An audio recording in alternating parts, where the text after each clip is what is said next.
You know those moments on Antiques Roadshow when someone discovers that the painting they bought at a flea market is worth $100,000? Well, this next story is kind of like that.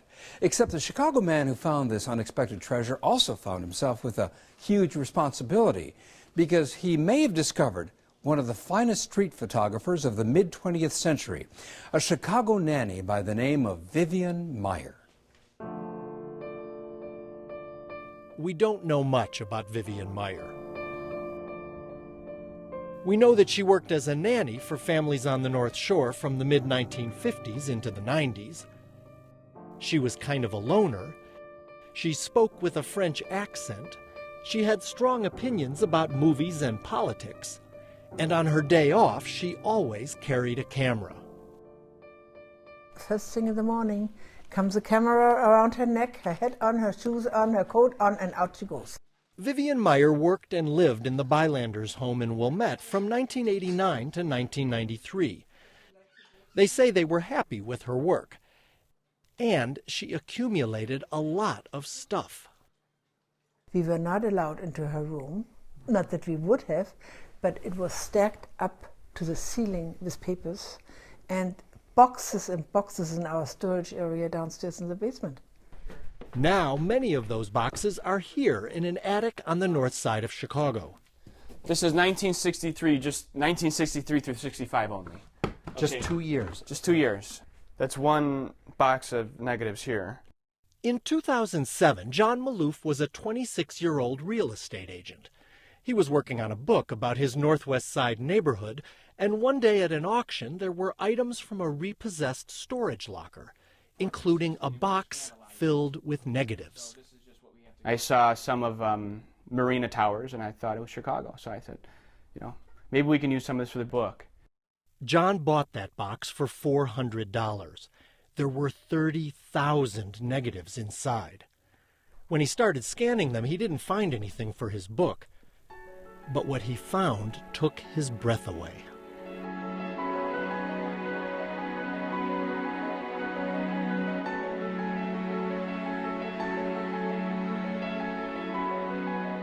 This is probably one of my favorite pictures. You get this woman in the 50s walking up to a 57 Chevy, and all you see is really her glow and the glow around her. John also found self-portraits of the photographer. Who was this woman? He couldn't find her name anywhere in the boxes. I actually just wanted to meet the person and ask for kind of advice on photography.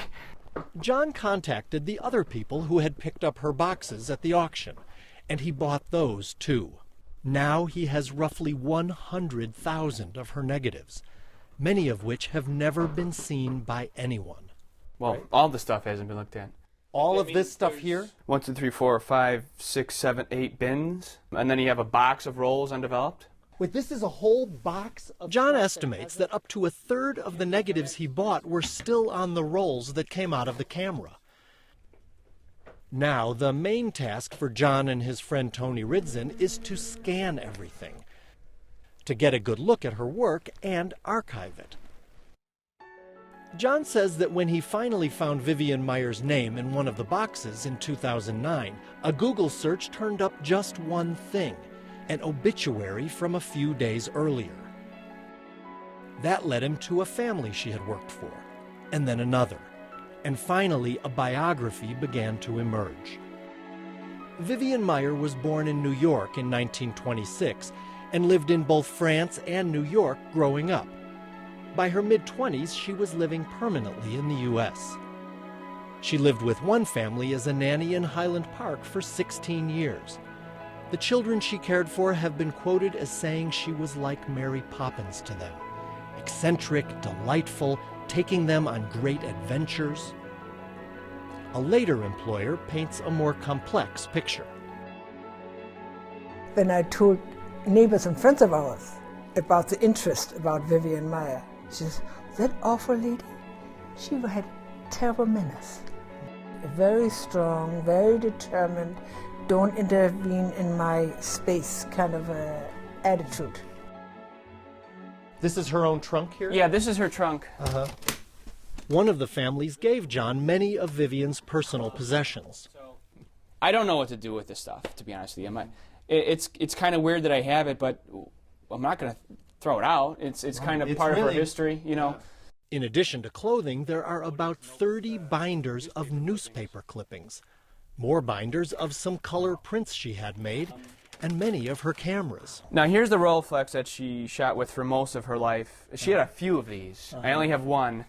And there were books of other photographers.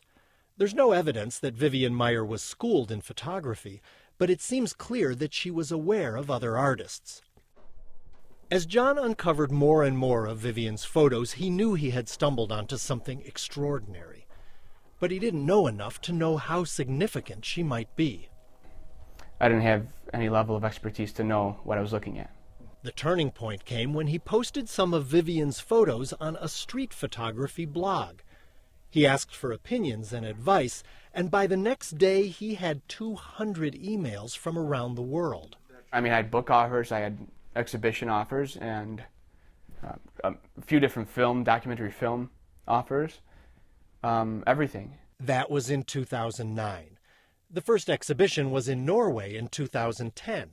Then, in January 2011, a show at the Chicago Cultural Center. This is a real find. There's definitely a lot there. Lanny Silverman curated the exhibition of 80 photos, knowing that the vast majority of Vivian Maier's 100,000 photos have still not been seen by anyone. I've only looked at about 1,000. That's plenty enough. There's incredible stuff there. There's about 15 photos from the 80 that we're showing that I think rank up with anybody, any of the great names. John and Tony put in 4 or 5 days a week on this project. And yet, at the rate they're going, it will take them several years to just scan all of Vivian's work. There's so much work I'm doing. There's times when it's overwhelming to the point where I have anxiety about how much there is to do and how little I've done with all the work I put in. And, you know, sometimes there's quiet moments where I'm scanning by myself and I just think, you know, it's amazing that I'm doing this, that someone like me is doing this. Who knows if art historians and collectors will eventually count Vivian Maier among the greats, like Robert Frank and Walker Evans. But for now, John Maloof is determined to give her a shot at it. I mean, I've contacted big institutions such as MoMA and Tate Modern. I'm going to keep trying to do that, and I think that a lot of people want to see her there. Of course, John's efforts are not just altruistic. If Vivian Maier is fully accepted by the art world, he knows he could be sitting on a gold mine. I'm sure it's worth a lot of money. I don't know how much. I really haven't had time. It's been crazy, and it's been working basically all day, almost every day. In fact, John has spent thousands of dollars of his own money on film processing and equipment.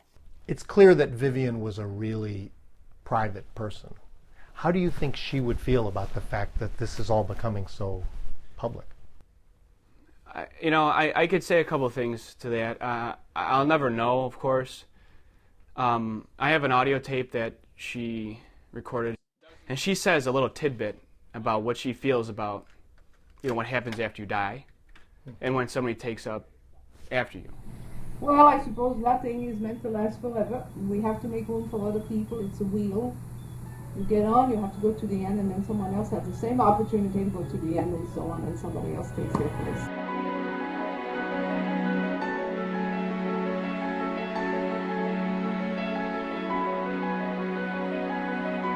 For Chicago Tonight, this is Jay Shefsky. Wow, fascinating. The first American exhibition of Vivian Maier's work will open at the Chicago Cultural Center on January 7th and run through early April. In December 2008, Vivian Maier slipped on the ice and hit her head. She died about 4 months later in an Oak Park nursing home. She was 83.